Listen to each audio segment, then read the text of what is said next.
আমি দেখতে কালো, আমার কোনো সুন্দর চেহারা নেই, কিন্তু আমার স্বামী দেখতে অনেক সুন্দর। আমার বড় মার কথায় আমি তাকে বিয়ে করেছিলাম, কিন্তু বাসর রাতে আমার স্বামী আমায় রেখে অন্য রুমে চলে গেল এবং ঘুমিয়ে পড়ল। সে জানিয়ে দিল আমাকে তার পছন্দ না। একদিন স্বামীর রুমে এক মেয়েলি কণ্ঠের আওয়াজ পেলাম রাতে। আমি সিদ্ধান্ত নিলাম, এই রুমে এত রাতে কে আসে?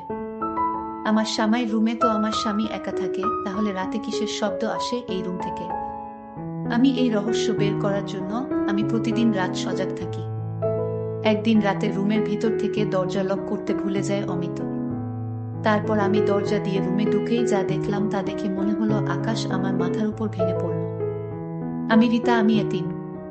আমার বাবা মা আমার জন্মের পর আমাকে রাস্তায় ফেলে দিয়ে চলে যায়।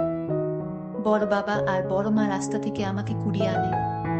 তারাই আমাকে তাদের বাড়িতে এনে লালন পালন করে। আর এ বাড়ির বড় ছেলে অমিত হাসান, সে একজন ভার্সিটির প্রফেসর। গম্ভীর মুখে আমি খুব কম সময়ে হাসি দেখেছি। শান্ত মেজাজে কিভাবে মানুষকে কষ্ট দিতে হয় সে ব্যাপারে সে এক্সপার্ট। আমি এবার ইন্টার পরীক্ষা দিয়েছি। কাল আমার পরীক্ষা শেষ হয়েছে। আর বাড়িতে আসতেই বড়মা আমাকে তার রুমে ডাকে। আমি বড়মার রুমে যেতেই আমাকে বড়মা একটা লাল টুকটুকে শাড়ি দিয়ে বলে, রীতা, এই শাড়িটা পরে আয় তো মা। কেন বড়মা? এখন কেন শাড়ি পারবো? আমার অনেক গরম লাগছে, আমি গোসল করবো তো। গোসল করবিতে করো, আমি মানা করেছি কি? গোসল শেষে শাড়িটা পরে আয়। কেন? রীতা, দিন দিন তুই আমার মুখের উপর কথা বলা শুরু করেছিস। তোকে শাড়ি পরতে বলেছি, শাড়ি পরবি, আর কোনো কথা শুনতে চাই না। গম্ভীর গলায় কথাগুলো বলেন রেহেনা বেগম রীতাকে। এদিকে রেহেনা বেগম এর কথা শুনে রীতার চোখে পানি টলটল করছে। সে মাথা নিচু করে আসতে আসতে রুম থেকে নিজের রুমে ফিরে যায়। এ বাড়িতে বড়মা আর বড় বাবা ছাড়া কেউ আমাকে পছন্দ করে না। ছোট মা তো দেখলেই না ছিটকে মনে হয় আমি কোনো নোংরা আবর্জনা, তাই আমাকে সব সময় দূর দূর করে। আচ্ছা, আমার বাবা মাকে আমার দেখার অনেক ইচ্ছা। সবার বাবা মা আছে, আমার কেন নেই? আমার বাবা মার কি আমার কথা একবারও মনে হয় না? আমি তো জানি মায়েরা সন্তানের জন্য সব করতে পারে, তাহলে আমাকে কেন রাস্তায় ফেলে গেল? নিজের রুমে ঢুকে বিছানায় গা এলিয়ে দিলাম। আমার এই বেহারা চোখে মনে হয় সাগর আছে। এত পানি পড়ে তাও এ চোখের পানি ফুরি না। গোসল করে শাড়িটা পরে ভেজা চুলগুলো ফ্যানের বাতাসে শুকিয়ে চুলগুলোকে খোপা করে বড়মার রুমের দিকে যাওয়ার সময় হঠাৎ খাবার নিয়ে যাচ্ছিলাম, তখন অমিত ভাইয়ের উপর খাবার পড়ে যায়। এদিকে বিরক্ত হয়ে আমার দিকে তাকিয়ে বলল, চোখ নাই নাকি তোর? দেখে চলতে পারিস না? বলেই চলে গেল সে। আমি উঠে দাঁড়িয়ে তার যাওয়া দেখছি। এ মানুষটা আমাকে দু চোখে সহ্য করতে পারে না, আর আমি তাকে দু চোখ ভরে দেখি। আর বড় মা চাচ্ছেন আমি তাকে বিয়ে করি। বড় মার রুমে যেতেই বড় মা আর বড় বাবা আমাকে তাদের পাশে বসিয়ে বলে, রীতা মা, আমাদের ওপর কি তোর ভরসা আছে? রীতা অবাক হয়ে তাকিয়ে আছে। এই দুই মানুষের জন্যই তো ও আজ এ পৃথিবীতে বেঁচে আছে। সে বলে, বড় মা, বড় বাবা, তোমরা না থাকলে কি আর আমি এ পৃথিবীতে থাকতাম? তোমরা আছো বলেই আমি আছি। আর তোমাদের ভরসা করব না তে কাকে ভরসা করব বলো? আমি জানি তোমরা আমার জন্য সে সিদ্ধান্ত নিবা, সেটা আমার ভালোর জন্য। আমার আস্থা আছে তোমাদের উপর। রীতার কথা শুনে অমিত এর মা বাবা মুখে একটা প্রাপ্তির হাসি ফুটে ওঠে। তারা রীতাকে বলে, রীতা মা, তোর কি কোনো পছন্দের মানুষ আছে? কথাটা শুনে আমার মনে আর মস্তিষ্কে অমিত ভাইয়ের কথা আর চেহারা ভেসে ওঠে। আমি বড় মা বড় বাবার দিকে তাকিয়ে বলি, না, আমার তেমন কেউ নেই। আর থাকলে তো তোমাদের জানতাম, তাই না? আচ্ছা, তোমরা এইসব কথা কেন বলছো? আমার কথা শুনে বড় বাবা আর বড় মা দুজন দুজনকে চোখের ইশারায় কথা বলছে। আমি তাদের মুখ চাওয়াচাওয়ি করছি। কিছুক্ষণ পর বড় বাবা বলেন, আমি একটা সিদ্ধান্ত নিয়েছি। রীতা বলে, কি সিদ্ধান্ত বড় বাবা? আমি তোর আর অমিত এর বিয়ের সিদ্ধান্ত নিয়েছি। বড় বাবার কথা শুনে আমার বুকের মধ্যে ধুকপুকানি শুরু হয়ে যায়। অমিত আর আমার বিয়ের কথাটা মস্তিষ্কে আসতেই আমার মাথাটা কেমন ঝিমঝিম করে ওঠে। যে মানুষটা আমাকে কষ্ট দিয়ে আমাকে সব সময় কটু কথা শোনাতে পছন্দ করে, মেয়ে মানুষটা আমাকে পছন্দ করে না, সে আমাকে বিয়ে করবে, এটা আমার বিশ্বাস হয় না। আমার গলা শুকিয়ে গেছে। আমি ঢুক গিলে বললাম, বর বাবা কি সব বলছো? আমার আর বড় ভাইয়া বিয়ে? ঠিক বলেছি আমি। কেন, তোর কোনো আপত্তি আছে কি? আমার জানা মতে তো কোনো আপত্তি থাকার কথা নয়। বড় মা বলে, শোন রিতা, আমরা যে সিদ্ধান্ত নিয়েছি তোর ভালোর জন্য। বিশ্বাস রাখ, এতে তোর ভালোই হবে মা। আমি শুধু দুজনের মুখে দিকে তাকিয়ে দেখি, তারা অধীর আগ্রহে তাকিয়ে আছে আমার কথা শোনাতে জন্য। আমি তাদের দিকে তাকিয়ে মুচকি হেসে বলল, তোমরা যা করবে তাই হবে, আমার কোনো আপত্তি নেই। এরপরেই এশারের নামাজের পর আমার আর আব্রাহামের বিয়ে হয়। রান্না করতে দিয়ে কালকের কথাগুলো ভাবছিলাম। হঠাৎ আমার গালে একটা চড় পড়াই আমি চমকে উঠি। সামনে তাকিয়ে দেখি, হঠাৎ করে গালে চড় পড়াই আমি চমকে উঠে সামনে তাকিয়ে দেখি অমিত ভাই দাঁড়িয়ে আছে আমার দিকে রাগী দৃষ্টিতে। তার এভাবে তাকানো দেখে আমার ভেতর ভয় ঢুকে যায়। এখন আবার কি বলবে আমাকে? আমার এসব ভাবনার মাঝে অমিত ভাই বলে ওঠে, তোকে কখন বলেছি আমার জন্য নাস্তা রেডি করতে, আর তুই এখানে দাঁড়িয়ে আছিস? শান্ত স্বরে কথাটা বলে। তার এমন শান্ত স্বরে কথা শুনে আমার আমায় ভয় লাগছে। আমি বললাম, আমি এখনই আপনার নাস্তা রেডি করছি। আসলে কফি করার জন্য গরম পানি করছিলাম, তার জন্য আমার দেরি। আপনি বসেন, আমি নাস্তা দিচ্ছি টেবিলে। কথাটা শুনেই অমিত রান্নাঘর থেকে টেবিলে গিয়ে বসে। তাড়াতাড়ি করে অমিত ভাইকে নাস্তা দিয়ে আমি চলে আসব, তখন সে পিছন থেকে বলে, আমাকে কি তোর ভিখারি মনে হয়? মানুষ কুকুর বিড়ালকেও খেতে দিয়ে পাশে দাঁড়িয়ে থাকে, সেখানে আমি একটা জলজ্যান্ত মানুষ, আমাকে কি তোর চোখে পড়ে না? অমিত ভাইয়ের কথা শুনে আমি ভয়ে ভয়ে বললাম, আমি দুঃখিত, আমাকে মাফ করে দেন। আমি এরপর থেকে এমন করব না বলেই তার পাশে গিয়ে দাঁড়ালাম। সে এমনই খেয়ে চলেছে, আমি যে তার পাশে দাঁড়িয়ে আছি। একবার তো জিজ্ঞাসা করতে পারে আমি খেয়েছি কিনা। মনে মনে কথাগুলো ভাবছিলাম, কখন যে তার খাওয়া হয়ে গেছে টের পাইনি।